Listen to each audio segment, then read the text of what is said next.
Matagal ng crush ni EJ si Valerie, pero hirap na hirap tong lapitan ng dalaga. Ano? Parang problemado na sa may coke. Isip ba yan? Lapitan mo.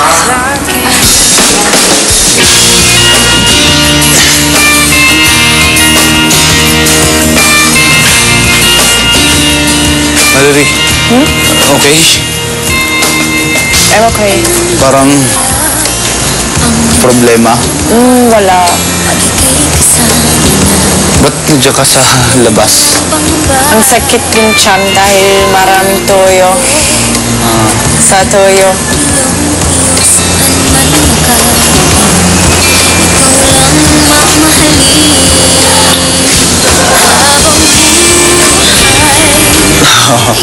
Ha? Wala. Gusto mo na makakausap. It's okay. Ha? Pwede ako mag-usap. Okay lang? It's okay. Umiiyak ka? Ha? Crying? No. I don't cry. I don't cry anymore. I don't like to cry.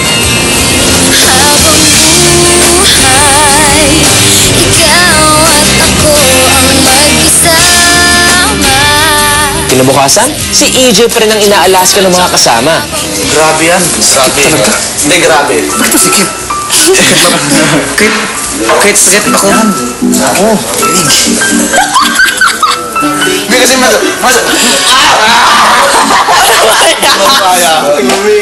Hindi, pero yung puso niyan talaga.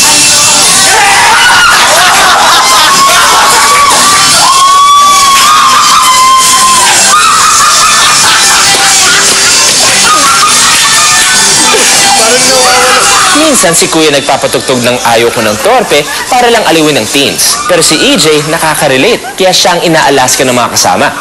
Yun nga, panima. Nagawa ko ng Every time, Kuya, every time the same. Ikaw. Dali. Ang torpe mo. Gawin mo, gawin mo. No!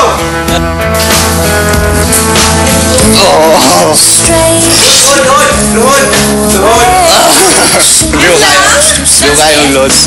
Salamat. Isang buong araw na ang dumaan. Pero si EJ, pinoproblema pa rin ang paglapit kay Valerie. Hirap ko usapin. But, Inglesera. di tatabi sa inyo. Sabi ko lang, translate ko. Pero he is not shy. He talks with all. Because I think the only person can teach AJ not to be mayayain anymore is you. Yeah. Because sa akin hindi siya mangiya.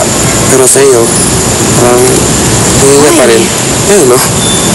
Only me, I think. So, lapit ako. Bakit hindi ka lumalapit? Wala lang, ubusin mo na to. Huwag mong pahintay. Babae ganik. Ha? Hindi pinapahintay ang babae. Mamaya. Ang palakas ng loob, sito. Sige, palakas kami ng loob. Pagawin mo naman. Mamaya. But... flowers. Sorry. Oh, wag kang sorry. It's okay. Ano ba to? Because you are very shy. Always. But you must... But yesterday I wasn't going home. Okay, you come without saying something. And then you ask me if everything is okay.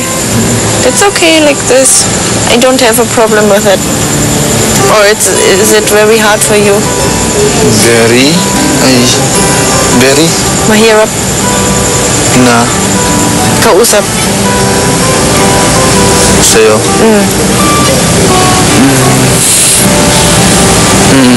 Only because of language. Hirap mag-English. Why it's so hard for you to speak English? English? So, mahirap. Then you must learn.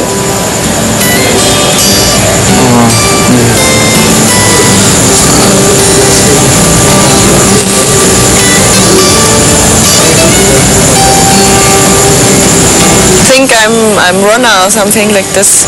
Speak. Ano ba? Yeah. Kuya, help. Huh? Kuya, help. Help me, please. EJ, huwag mo na kontsabahin si Kuya. Ako na lang. Kung saan man mapupunta ang friendship na EJ at Valerie, yan ang abangan natin sa mga susunod na araw. Samantala, let's talk to the teens. Chill out. Good evening, teen housemates. Enjoy ba kayo sa usapan natin sa gabing ito? Mag-e-enjoy pa ba kayo kapag isa-isa ko nang sinabi ang pangalan ng mga nominees? But before that, nais kong ipaalam sa inyong lahat na may naganap na immunity game at si Kevin ang nabigyan ng privilege of immunity from nomination. Dahil dito, si Kevin ay hindi maaaring i-nominate for this round of nomination. So ligtas siya para sa gabing ito. Maliban sa kanya, kayong 13 teen housemates ay nanganganib malagay sa alanganin dahil sa inyong 13, ang pinili ng inyong mga kasamang malagay sa very first set of nominees ay 3. Kakausapin ko ngayon ang 3 sa pinakabibong teens na nasa loob ngayon ng bahay ni Kuya. Sina Beauty, Nan, at Jeriel. Mapangiti pa kaya kayo pag sinabi ko sa inyo na kayo'y nominado? Beauty, Yes. hindi pa kaya nagustuhan ng iyong mga kasama dahil sa iyong pagiging palautos pero hindi naman nagseseryoso sa mga tasks kaya pinili ka nila to be a nominee. Ha? Nominee ako? Ah, hindi pa. Nan, di ka ba nga tumulong sa mga gawaing bahay?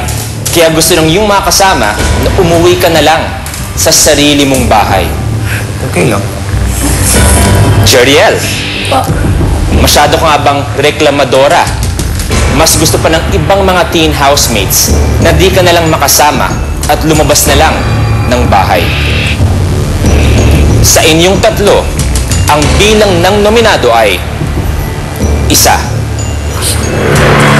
Ang unang mapapasama sa first set of nominees ay isang babaeng teen housemate. At ito'y walang iba kundi ikaw, Jeriel. Thank you, teen housemates. Nominated na nga si Jeriel. Ano kaya ang mga dahilan na ibinigay ng kanyang mga kasama? Ito po ang isang patikim sa naganap na nominasyon. Watch this. Palagi siyang nag-uutos, the way mag-communicate sa akin, sigaw ng sigaw. Tapos hindi po masyado siya natatrabaho. Meron kaming task. And parang everybody gives idea. Parang gusto niya yung idea niya, yun na po. Pwede na po siyang lumabas kasi baka paglabas niya, there are many opportunities waiting her outside. I don't know why, but I've got the feeling she don't really wants to, yung hindi na gustong makausap